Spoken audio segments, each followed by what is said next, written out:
Hey, I'm Charles Hoffman, and I've been producing music for a little over a decade. One of the things that I struggled with for the longest time was getting my mixes to sound professional. I'd compare my songs to those released by my favorite artists, and it always sounded like they fell short. I could never pinpoint what exactly it was, though. It just seemed like there was something these artists were doing that I wasn't doing. And unfortunately, it took me a good 5 years before I figured out what that was. I tried everything, buying better plugins, reading user manuals, learning new mixing techniques.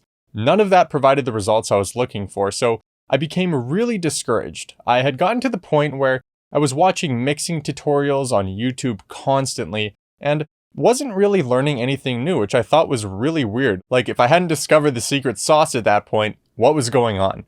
When I finally went to school for music production, I came in contact with tons of different music producers creating music at an incredibly high level. Their mixes sounded awesome, and what I discovered was that I was focusing all of my efforts on the wrong thing. I'd spent so much time trying to find the golden ticket to killer mixes that I completely overlooked the basics. A lot of these producers who were creating these great mixes were just using stock audio effects and really basic mixing techniques. The problem was that I only knew how to use my mixing tools like 80%, and I hadn't spent enough time training my ears. I could get in the ballpark of the sound I was looking for, but that's where I got stuck, and that 20% is what made up the difference between my mixes and the mixes that I looked up to. I remember sitting through an online lecture one day that was featuring a well-known mixing engineer. It was a long time ago, I can't remember exactly who it was, but what they said stuck with me because it seemed so odd.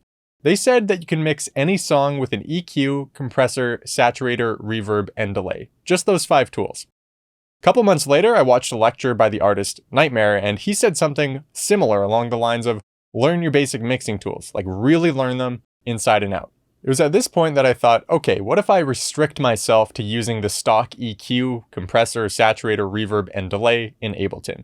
Is it really possible to mix any song using these audio effects?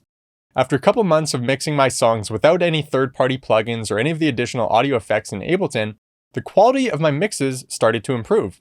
What had happened was that I began pushing those 5 audio effects to their limits to try to get the sounds I was looking for. Over time, I became really familiar with them and what they were capable of. For example, there's a big difference between a mix that contains compression that's been applied effectively and compression that's been slapped onto tracks without being tastefully dialed in.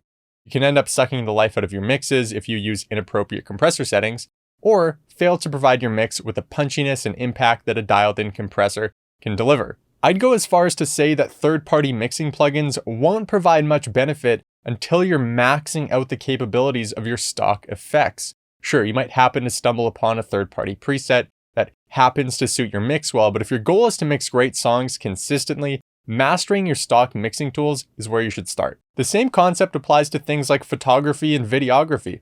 If you give a beginner the best video camera in the world and a skilled videographer a cheap camera, the veteran is almost definitely going to create a more polished and put together product. They know about things like framing, exposure, and focal length that the beginner probably doesn't.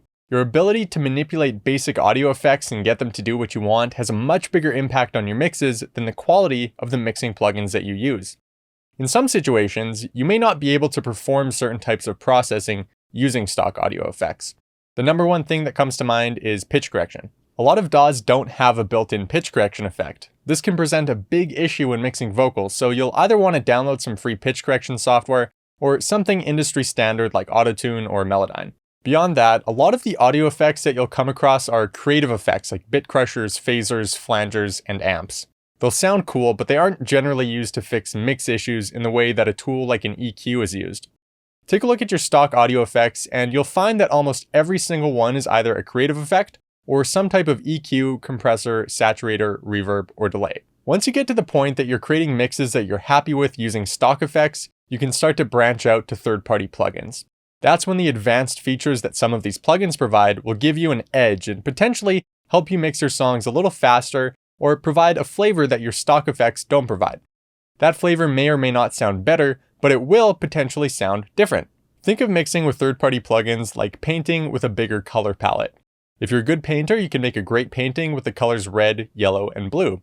With a wider range of colors to work with, you might be able to make an even better painting. That being said, those additional colors could overwhelm a beginner, turn into a brown mess, and harm the quality of the final product.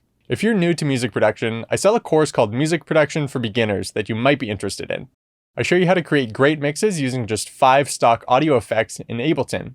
The course starts at square one and teaches you things like music theory, composition, mixing, and mastering. It really is one of the most comprehensive online courses for new music producers. If that sounds interesting, you can check it out through the link below. So what do you think? Am I crazy with my 5 mixing tools, or do you agree? Have you found that putting in the time to learn the basics has paid off? Let me know in the comments below, and please share whatever information you think would be useful to someone watching this video who's trying to improve the quality of their mixes. Maybe you had an aha moment and something just clicked for you. If you like this video, give it a thumbs up. I publish music production tips, tricks, and gear roundups on this channel, so if that's something you're interested in, consider subscribing below. Thanks for watching, and I'll see you next time.